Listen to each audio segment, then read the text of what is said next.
Muy bien, mire. Ya se habrán dado cuenta que desde que regresamos de San Cristóbal he estado hablando de una manera un poco diferente. ¿Ok? Yo ya les dije, una vez que hemos extraído la crema y la crema de la crema, entonces podemos dar un paso adelante y hablar un poco más de lo que es Anáhuac, Sem Anáhuac, etcétera, y entender muy bien lo que está pasando en el mundo, en América, que es Sem Anáhuac, ¿no? En el Popocatépetl y en este jardín, todo está vinculado, no hay nada que esté separado. ¿Sí se entendió? Entonces, poco a poco necesitan ir ustedes comprendiendo exactamente lo que está pasando. Entonces, voy a volver a hablar un poco en los términos que hablé las dos oportunidades pasadas. Recuerden que estábamos hablando de los arquetipos profundos que la humanidad guarda y que de alguna manera guía sus actos y construye su historia. Entonces alguien que estaba ahí sentada me dijo, ¿qué es exactamente un arquetipo? Entonces siempre que ustedes quieran conocer una palabra deben ir a su origen etimológico.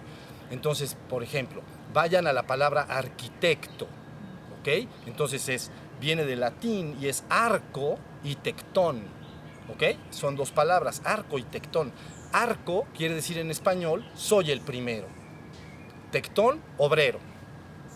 Soy el primero de los obreros o soy el jefe de los obreros. Eso es lo que quiere decir arquitecto. Bueno, entonces nos pasamos a arquetipo, porque yo estaba hablando de los arquetipos profundos. Y entonces la palabra arquetipo a su vez proviene de arco y tipón.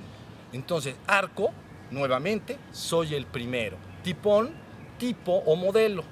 Es un modelo inicial que puede estar profundamente guardado en el inconsciente colectivo de la humanidad, pero que sí definitivamente influye en esa humanidad o en ese grupo colectivo, depende del arquetipo de qué comunidad, para que vaya esta comunidad manifestando una realidad dada. De hecho, en la oportunidad pasada hice referencia a un arquetipo que es el judeocristiano, porque es el que ustedes conocen preferentemente y solo por eso lo hice. Entonces, en el arquetipo judeocristiano, ustedes tienen todo el proceso de inicio a fin de esta manera. La humanidad vive en un estado paradisiaco, que se llama el jardín del Edén. Y entonces, este jardín del Edén quiere decir en español deleite. Es un jardín, es un estado de dicha original en el cual la humanidad está. Ese es el arquetipo. Pero entonces viene un proceso en que la humanidad se ve forzada a salir. Entonces le llaman expulsada de ese jardín, ¿no? Y empieza todo un devenir histórico donde hay alto nivel de sufrimiento, preocupación, desdicha. Por eso el arquetipo dice, puro arquetipo, dice: la mujer parirá con dolor y el hombre sudará su frente para comer el pan. No dice todo se te va a regalar, se te dice será un ambiente difícil, áspero, digamos, comprometido en tu supervivencia, tendrás que esforzarte para sobrevivir ahí, ¿no? Pero porque está expulsado del reino. Sigan el arquetipo porque luego voy a ir al arquetipo de aquí, el nuestro, el de Anáhuac. Luego entonces viene un devenir histórico de esta manera, pero llega un punto en el cual en el arquetipo a un gran líder de esta comunidad se le indica, Abraham, se le indica: ¿sabes algo? Sal de tu pueblo y de tu gente, ¿no? Él vive en medio, en medio de los ríos Tigres y Éufrates, Mesopotamia, y entonces sal de tu tierra, sal de tu gente, y yo te prometo un lugar donde te vas a instalar, tierra prometida. Entonces él sale, puro arquetipo, ¿entienden? No estoy hablando de historia rigurosa, estoy hablando del arquetipo. Entonces sale él en busca de esta tierra, ¿no?, prometida. Y entonces al llegar a la tierra prometida, se instala en esta tierra prometida y entonces dice: en esta tierra prometida en su momento yo enviaré a un Mesías, a mi hijo. Porque entonces el Antiguo Testamento dice: él me llamará padre y yo le llamaré hijo, y a todos los de su comunidad serán mis hijos. Eso es lo que está escrito. Entonces, de alguna manera, se ofrece que en esa tierra prometida venga entonces un Mesías, un Mesaya, quiere decir un ungido, frotado con aceite. Porque en las comunidades anteriores, cuando alguien entraba en un proceso de iniciación, como un premio, pues, como una graduación, después de algún tipo de práctica determinada, se le podía ungir. Entonces le frotaba con aceite. Entonces se llama el ungido, pero está frotado del espíritu de la divinidad.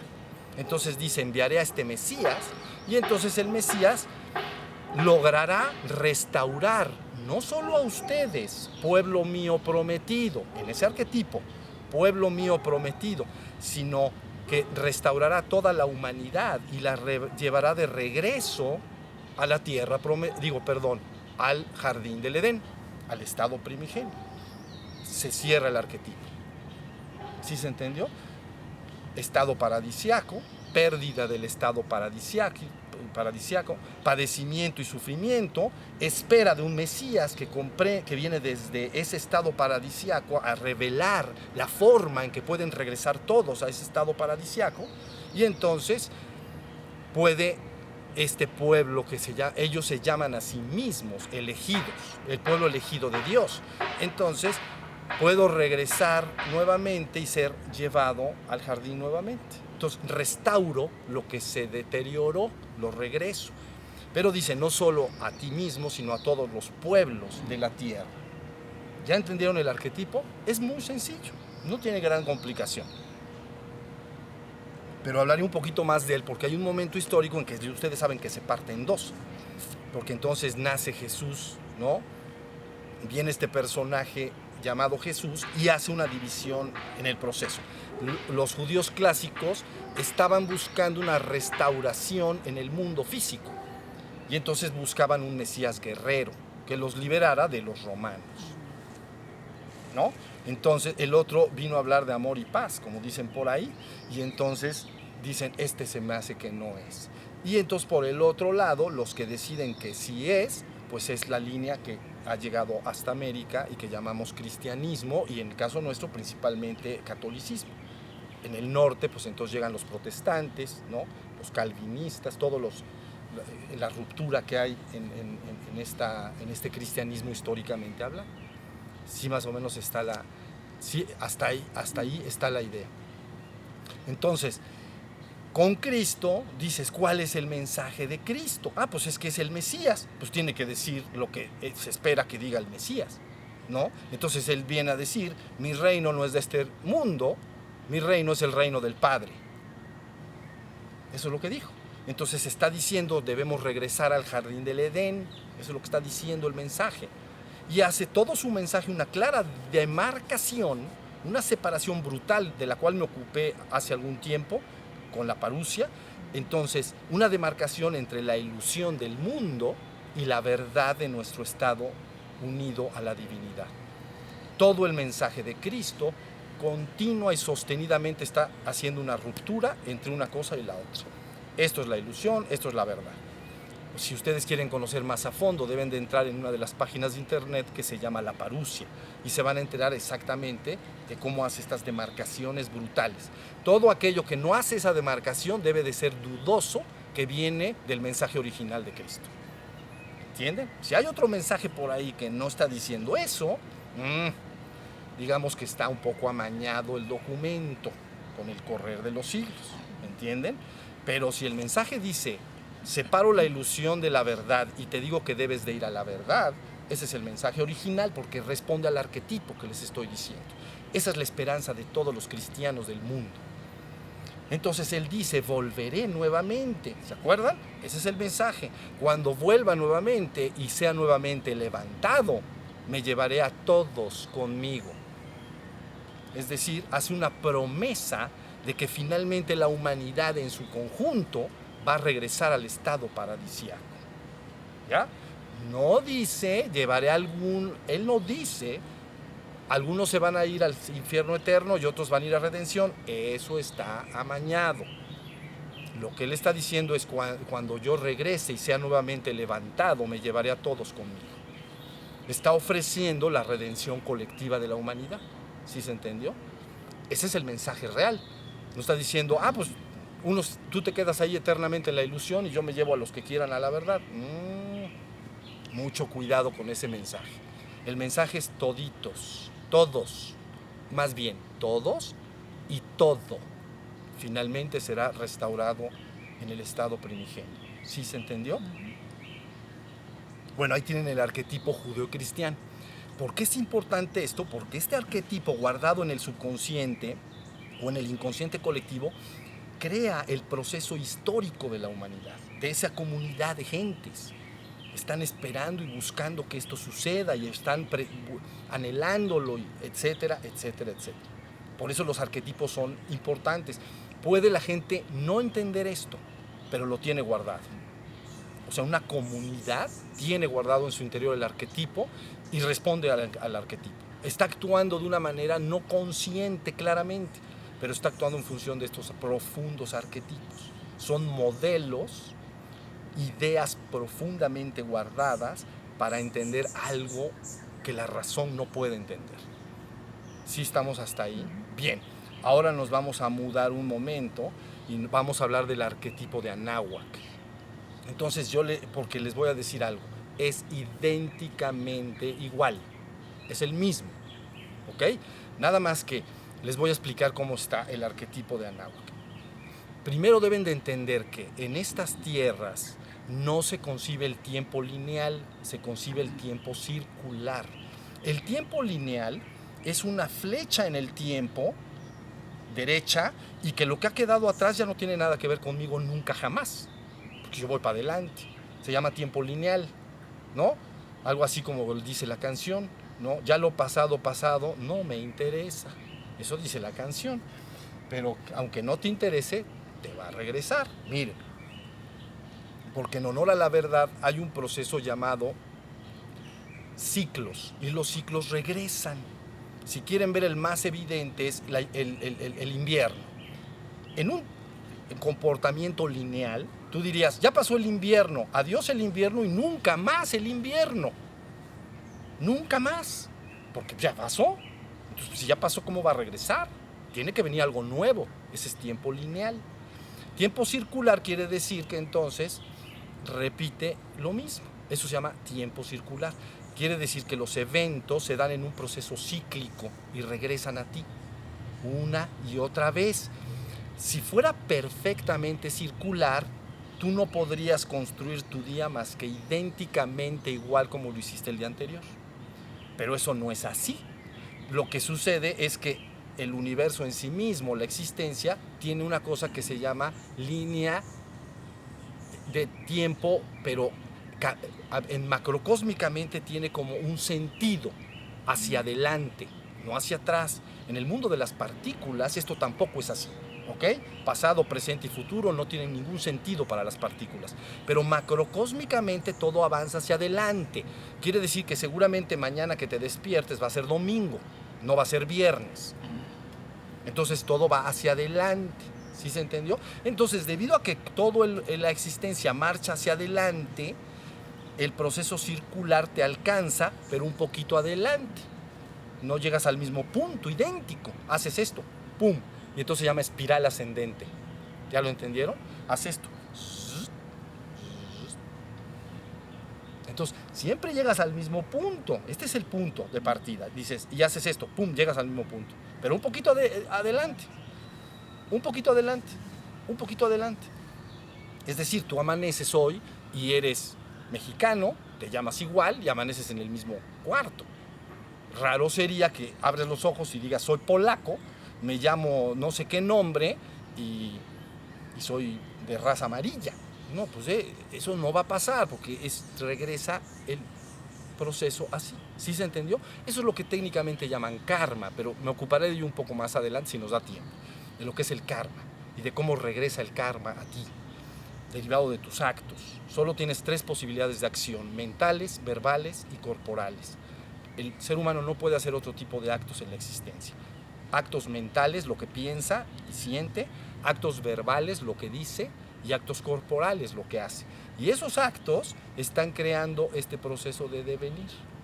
¿Ya se entendió? Lo más seguro es que la persona, cuando se para en la mañana, por todos los actos que ha generado, vuelve al trabajo que hacía ayer. No lo puede cambiar radicalmente y así sucesivamente.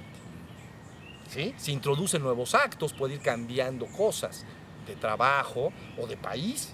Si empieza a pensar en mudarse a otro país, poco a poco esos actos empiezan a influir hasta que finalmente un día agarra un avión y se va, porque son nuevos actos que están siendo introducidos. ¿Ya vieron? Entonces propulsan mis acciones y me llevan a ese país donde yo considero que voy a tener un futuro mejor.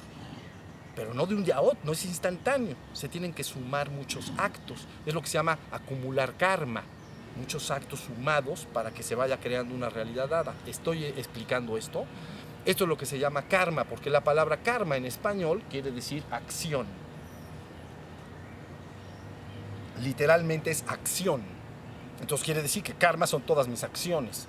Sí, ¿cuáles acciones hago? Ya les dije, mentales, verbales y corporales. No puedes hacer otras, no hay otras para el ser humano. Y ello va construyendo tu devenir, o lo que tú llamas tu realidad o tu mañana, y que solo la puedes alterar modificando tus actos, tus pensamientos, tus acciones. Puedes ir moviendo poco a poquito ese mañana, si no, no lo puedes mover. ¿Sí se entendió?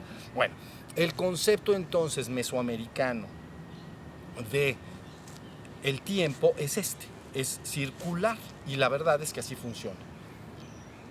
Seguramente dentro de pocos meses va a haber invierno. Entonces se está juntando este proceso que se llama ciclos a todas tus acciones.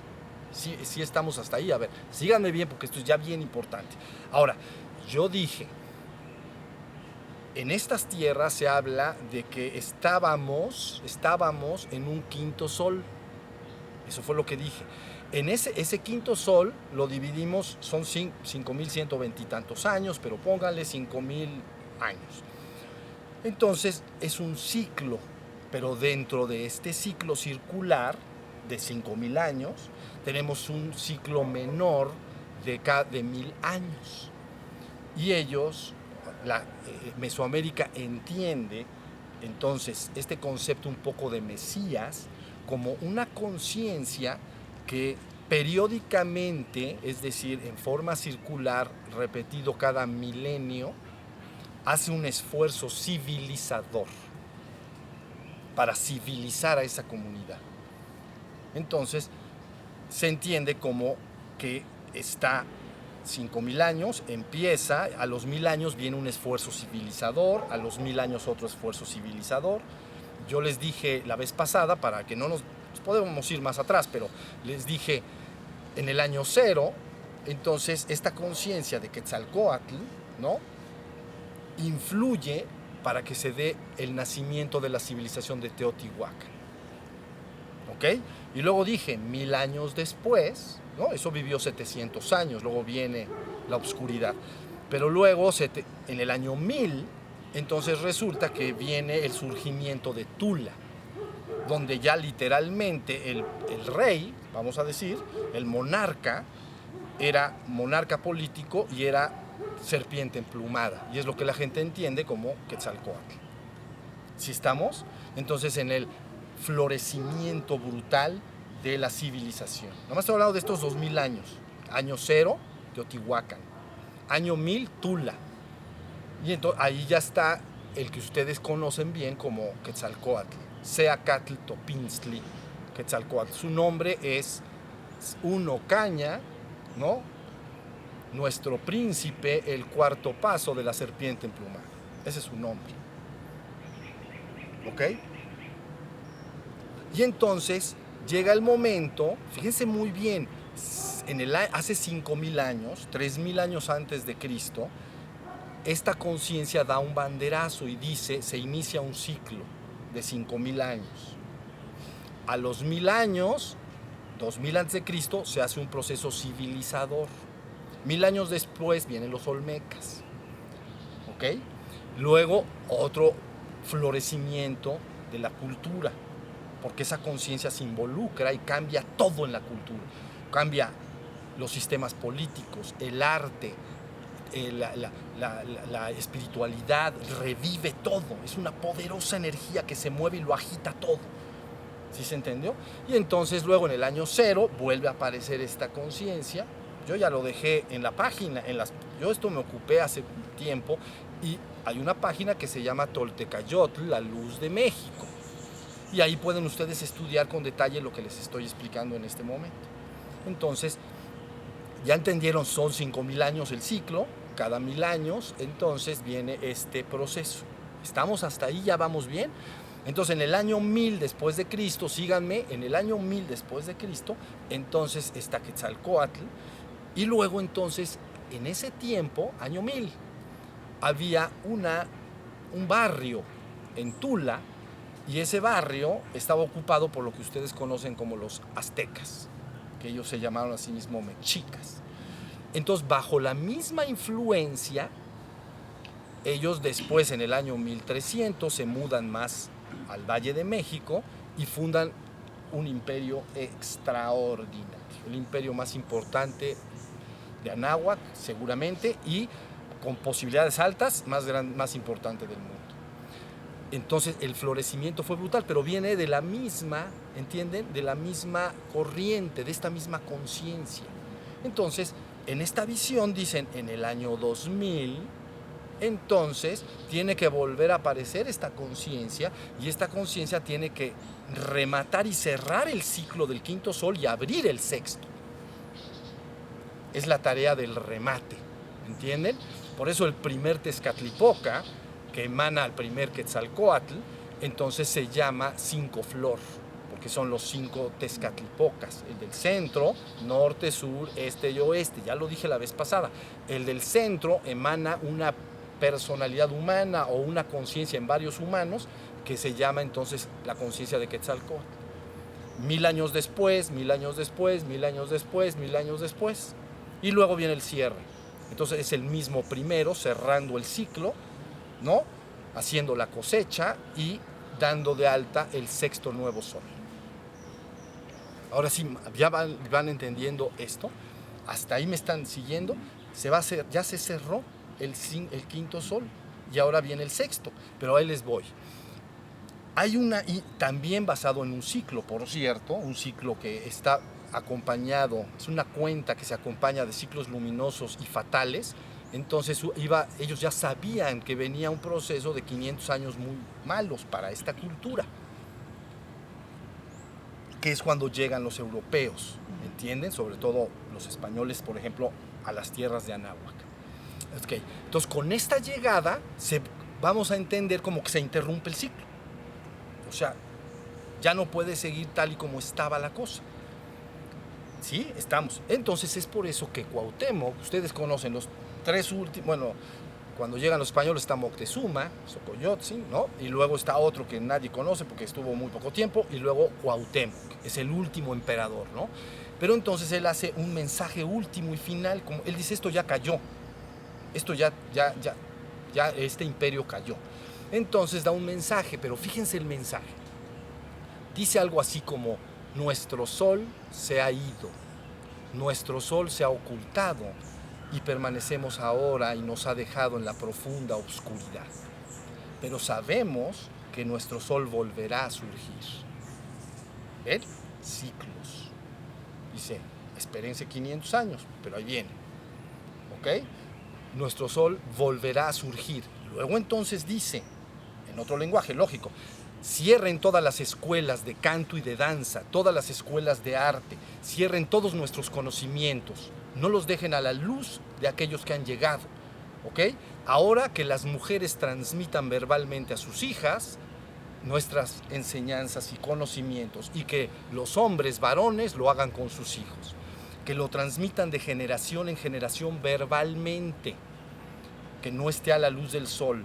Dice, hasta que finalmente llegue el momento en que nuestro sol vuelva a surgir, para que Anáhuac cumpla su glorioso destino.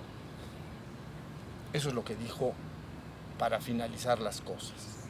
Porque sabía que venía de acuerdo a esta visión de los Tezcatlipoca, de los Quetzalcóatl y de los soles, venía ese momento oscuro, vamos a decir. ¿Sí me están siguiendo? Pero resulta que ya llegó el momento. Entonces, ¿saben las esperanzas que hay detrás de todos los que conocen esto en toda América, de lo que está pasando, de que llega el sol nuevo y que entonces tiene que dar esto. Y ustedes dicen, ¿qué quiere decir nuestro glorioso destino? El glorioso destino de México. ¿Cuál es el glorioso destino? ¿Saben cómo se concebían ellos? Muy parecido al pueblo del que les acabo de hablar. Ellos veían y querían convertir a México en una especie de altar o lugar donde pudiera detonarse literalmente una transformación o transmutación cósmica, es decir, de la humanidad toda y de toda la existencia, para regresar al mítico Aztlán. ¿Ya se entendió? Ellos quieren regresar al jardín del Edén, son arquetipos. Y entonces aquí está en los arquetipos de Anáhuac, está claramente ubicado que ellos provienen de un lugar mítico llamado Aztlán, ¿no? Que literalmente quiere decir lugar de garzas, pero metafóricamente se llama lugar de blancura, lugar de pureza, lugar de hermosura. Y si vamos un poquito más allá en este mito, nos vamos a Chicomostoc, es decir, las entrañas de la tierra donde había 7 cuevas, y de ahí salen entonces los primeros pobladores, ¿no? Y se van a Aztlán. Y luego ya ahí se les dice, salgan de Aztlán y vayan a una tierra prometida. El águila les mostrará el lugar, parado sobre, ¿cómo se llaman estas verdes? ¿De qué? Nopal. Nopal. ¿Cómo la están viendo? Y entonces ellos siguen este arquetipo. Pero la idea es regresar en la conciencia. Aztlán equivale a el jardín del Edén, en el arquetipo. De hecho, los aztecas, ¿no? Moctezuma y su hermano Tlacaelel mandan expediciones para buscar entonces dónde está el origen. Históricamente, lo más seguro que vienen del norte. Seguramente es lo que es vamos a decir, California, por allá, ¿no? Expulsados por otras tribus que seguramente los atacaban. Pero yo estoy hablando del arquetipo, no estoy buscando la parte histórica formal. En el arquetipo está guardado que debemos regresar, o el pueblo de Anáhuac debe regresar a Aztlán, a la tierra de pureza, al lugar de la pureza, bueno, es la blancura, figurativamente. Ahora sí están entendiendo lo que está aquí circulando. Ahora les voy a decir algo más. Esto ubíquenlo como en México o Mesoamérica, vamos a decir. Pero resulta que si te vas más atrás, hay algo que se llama los pobladores originales de estos lugares. Ellos a veces se llaman a sí mismos como Nicantlaca, ¿no? ¿Se acuerdan que les he dicho Nican Azcán? ¿Se acuerdan? Aquí y ahora. Nican, aquí. Entonces, Nicantlaca es nosotros las gentes de aquí, es lo que quiere decir. ¿Ok? Entonces, ellos se conciben este espíritu de población de toda América, desde Alaska hasta Tierra de Fuego, es un mismo espíritu que yo le he llamado el corazón o mi corazón. ¿Ok? Y entonces, toda esta gente desde ahí arriba hasta abajo está ahorita en el entendido que es el momento para que suceda este evento, este renacimiento, ¿sí? Y que lograr el glorioso destino, entonces ya no nada más de Anáhuac o de México, ¿no? Sino de Sem Anáhuac. Sem es uno o absolutamente Anáhuac, es decir, tierra de fuego al sur y al norte los esquimales más arriba, vamos a decir, ¿no? Ya que del otro lado se pasan a Rusia, desde ahí todas esas poblaciones. Ahora sí ya entienden. Bueno, eso es lo que está detrás de lo que está pasando. Entonces, para que entiendan, y ese espíritu, porque deben entenderse como un espíritu, una conciencia viva, ha estado esperando nada más 500 años para que le toque la suya. ¿Sí entendieron? Porque así estaba el ciclo. Ellos sabían cuál era el ciclo, sabían que venía un ciclo fatal y ya pasó. ¿Cómo la están viendo? Bueno, yo esto me veo obligado a hablarlo porque cada vez tienen que entender más lo que está pasando. La cosa es profunda y muy seria. Ahora, digo algo más y meditamos un ratito. Luego resulta que si te vas a la palabra Anáhuac es rodeado de agua, ¿no? Tierra rodeada de agua. Sem Anáhuac, que es toda la tierra, que entonces toda América que llamamos rodeada de agua, Pacífico, Pacífico y Atlántico, ¿no? Pero luego entonces Anáhuac, que es más bien lo que entendemos como Mesoamérica, Meso es en medio de, entonces en medio de América, es Mesoamérica, como Mesopotamia, ¿no? Entonces Mesoamérica en medio de América del Norte y América del Sur, pero ese Meso es México, vamos a decir.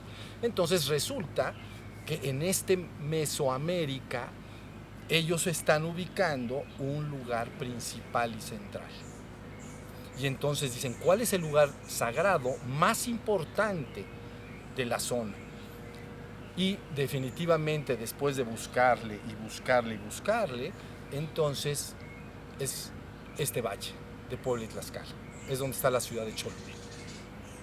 Por eso la reproducción de la Nueva Jerusalén cuando llegan los españoles es la Puebla de Los Ángeles. Están buscando el lugar más importante, ¿entienden? Y finalmente fundan acá, ¿no?, la principal ciudad del virreinato de la Nueva España, o sea, la ciudad que quiere reproducir la Nueva Jerusalén, ¿ven? Guiados por los arquetipos. ¿Sí se entendió? Pues bueno, antes de la venida de los españoles, entonces la tierra sagrada más importante era esta, donde está Cholula.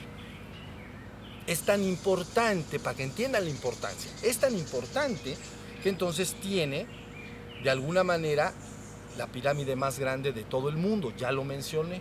Pero aparte de eso, tenía los centros propiciatorios, adoratorios, pues, de mayor cantidad en toda Mesoamérica. Era pura lugar de adoración. Esto es tan fuerte que, recuerden que normalmente cuando una cultura llega y se impone a otra, lo que hace es que, disculpen la comparación, pero es como un perro que ha marcado un árbol y entonces llega otro perro, huele y lo marca, ¿entienden?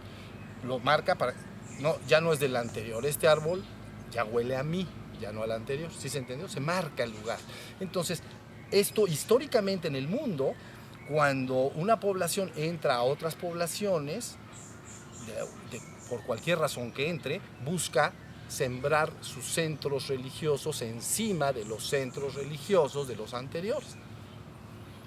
Y entonces por eso la leyenda dice que Cholula tiene 365 capillas o iglesias o no sé qué, yo no las he ido a contar, pero en sus 10 barrios, 365 propiciatorios, es decir, lugares donde la gente va y lleva sus veladoras y hace reza. Vean la importancia del lugar para sellarlo. ¿Sí se entendió? Entonces, y luego encima de la pirámide se pone una iglesia a favor de una virgen. Quiere decir que seguramente la principal adoración de esa pirámide en conjunto era femenina. Y luego en el Zócalo, entonces, en la Capilla Real, siembran uno masculino, la Capilla Real, porque ahí está entonces Quetzalcóatl, donde dio su enseñanza. ¿Sí se entendió? Bueno, esas son las más o menos, necesitan ya empezar a entender lo que verdaderamente está en juego y pasando. Entonces, Puebla y el Valle de Puebla y Tlaxcala tiene una importancia capital en esto que yo estoy explicándoles. Mucho, mucho, muy importante, como lo tuvo en el año 1000, como lo tuvo en el año 1300, cuando les dije se los dije también, que Moctezuma y su hermano Tlacaelel habían venido, ¿no?, porque estaba la hermandad blanca de Quetzalcóatl aquí en Cholula, para que les dieran el caracol. Y gracias a eso, que Tlacaelel recibe el caracol y se convierte en sumo sacerdote de la gran hermandad blanca de Quetzalcóatl, poquito tiempo después detonan el imperio que les estoy hablando. Ahora sí ya más o menos está. Bueno, eso es lo que está en juego. Eso es lo que los guardianes de todas estas comunidades saben. No necesariamente el hombre común y corriente de la calle. Ellos están ocupados de la economía, la necesidad de trabajar, de cuidar a la familia, de educar a los hijos. Yo eso lo entiendo, pero hay guardianes que conocen muy bien lo que les estoy diciendo hoy y están perfectamente pendientes de cómo se están moviendo todas estas fichas, porque conciben a los Nicantlacan como, o sea, a los habitantes de aquí como si fueran una sola gente, que ahora está dividido en muchos países, pero en mucho más comunidades indígenas. a lo mejor cientos, ¿entiendes? Así como si dices huicholes o dices tarahumaras, ¿entiendes? Son dos diferentes nombres, pero ellos se conciben como una sola gente, un solo espíritu, que ahora va a hacer esto que estamos explicando. ¿Ya vieron lo que está pasando? Entonces, bueno, me veo forzado a hablarles así porque ya llegó el momento de cada vez tener más claridad. Entonces ustedes dicen, ¿qué toca ahora? Yo les voy a decir, yo les dije al principio, ya termino porque es mucho lo que he dicho. Miren, yo les dije lo que está pasando en el mundo, lo que está pasando en América, lo que está pasando en México, lo que está pasando en el Popocatépetl y el Ixta y lo que está pasando en este jardín, todo está vinculado. Todo está vinculado. Solo tu mente puede separarlo y pensar que son eventos separados uno del otro. Yo los veo perfectamente unidos. Los entiendo como una sola unidad. Punto. Entonces, de ahí que hagamos una revisión de lo que se hizo, pero eso lo platicaré yo creo la semana que entra porque es mucho ya lo que he dicho. ¿Cuál fue el trabajo que se hizo en este lugar, en este tiempo?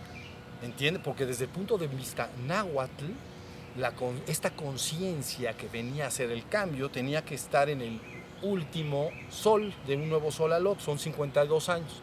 1987 al 2000, échenle 52, ¿alguien sabe matemáticas bien? 1987. 2033. Bueno, pues sí, eso. ¿2000 qué? 33. Bueno, sumarían 52 años, un fuego nuevo. Entonces, ese es el periodo que los náhuatls conciben que se tiene que dar el cambio. Los mayas piensan en catunes, entonces dicen, no, debe de ser más reducido. Eso es un catún de 19 años, de 1993 al 2012. En 1993 es cuando empezamos a dar las clases exactamente ahí en el Hotel del Alfa. Bueno, pero ya creo que dije demasiado. Entonces, mejor la próxima vez con calma les explico qué es lo que siento que podemos hacer para colaborar con todo esto, qué es lo que verdaderamente se ha hecho, ¿entienden? El trabajo acumulado que hemos venido haciendo nosotros acá y cómo podemos colaborar para propiciar este glorioso destino de México. ¿Estamos? Bueno, si alguien tiene una pregunta sobre lo que he dicho, bien, y sobre lo otro lo platicaré la semana que entra. Esa ebullición o todo lo que está haciendo el Popocatépetl, ¿se podría pensar como que es un periodo de purificación? Activación. Sí, purificación, activación. Es que no, la cosa no, la conciencia no está desconectada. Digamos que la gente cree que está encerrada dentro de su cuerpo y que su conciencia no tiene nada que ver con la conciencia de otros hombres y de otros reinos, como los animales, las plantas y menos la naturaleza. Pero cuando la naturaleza empieza a hacer cosas, es parte de toda una activación de la conciencia. Entonces el Popo está activándose en tiempo y forma. Yo he trabajado en tiempo y forma. Así trabajo, ni modo. Soy muy ordenado. Entonces les voy a decir esto y termino. Miren, de los 42 a los 49 años, no voy a ir más para atrás. De los 42 a los 49 años, lo que decidí que debía hacer es demostrar que las principales tradiciones espirituales del mundo decían lo mismo en su esencia. Se cumplió en tiempo y forma. Todavía no estaba la toltequidad, ¿ok? Bueno, eran 8 las que fundí en ese momento. Bien, luego 42 a 49, luego de 49 a 56, resulta que dije, bueno, me gustaría definir y clarificar un poco más lo que es la parusía, la segunda venida de Cristo. Y entonces hablé de ella como un proceso que se debe llevar a cabo dentro de la propia persona y no como algo que debe, el concepto clásico, ortodoxo, cristiano clásico es que Cristo vendrá entre nubes con sus ángeles y que entonces hará el cambio así. Yo en esto que dejé ahí explicado y grabado y que está en internet, dije, es un proceso que debe llevarse a cabo dentro de la propia persona. Respondiendo a las palabras de Cristo cuando dice, aquel que me ame y guarde mi palabra, mi Padre y yo le amaremos y vendremos a Él y haremos morada en Él. Entonces, eso hice en ese tiempo. Luego dije, ahora sí ya llegó el momento de incorporar la toltequidad. Y me ocupé de, entonces, incorporarla y se puede unir a Místico-Sofía con facilidad.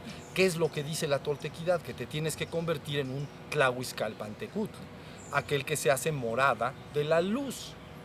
¿Ven el mensaje de uno y otro? Es el mismo, ¿no? Aquel que escuche mi palabra, que me ame, mi Padre y yo le amaremos, vendremos a Él, que somos la luz del mundo, y haremos morada en Él, la luz morará en Él. Y la toltequidad dice, te tienes que convertir en un Tlahuizcalpantecutl, en la morada de la luz, en una casa donde interiormente vive la luz. Es exactamente el mismo mensaje, si lo comprenden. Y finalmente, antes de terminar ese septenio, entonces dije, necesito una enseñanza que quite ya todas las tradiciones espirituales y se ajuste exclusivamente a una mente racional del siglo XX, ajeno a toda tradición espiritual. Y entonces salió la experiencia del despertar. No tiene una palabra que tenga que ver con ninguna tradición espiritual. Ahí se cerró el trimestre. Entonces nace 56 a 63, a ver hasta dónde duro. Pero bueno, 56 a 63, y dije, vamos a sacarle la crema a la crema.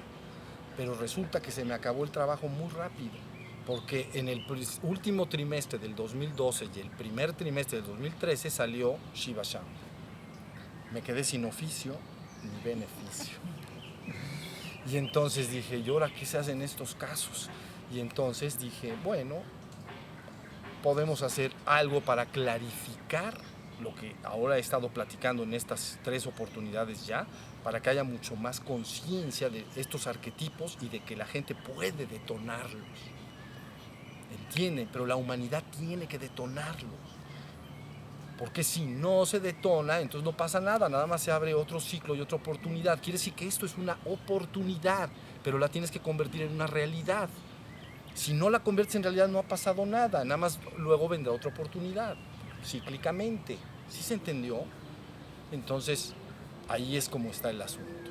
Entonces ya la próxima oportunidad yo les platico un poco de qué podríamos hacer para propiciar y colaborar con todo esto. ¿Sí me entendieron? ¿Sí se entendió lo que estoy diciendo? Crean, es bien profundo lo que estoy diciendo, ¿ok? Y les está dando cada vez más claridad de por dónde se está moviendo la cosa. Ok, bueno, entonces podemos meditar, ¿sí? Okay. Pongan sus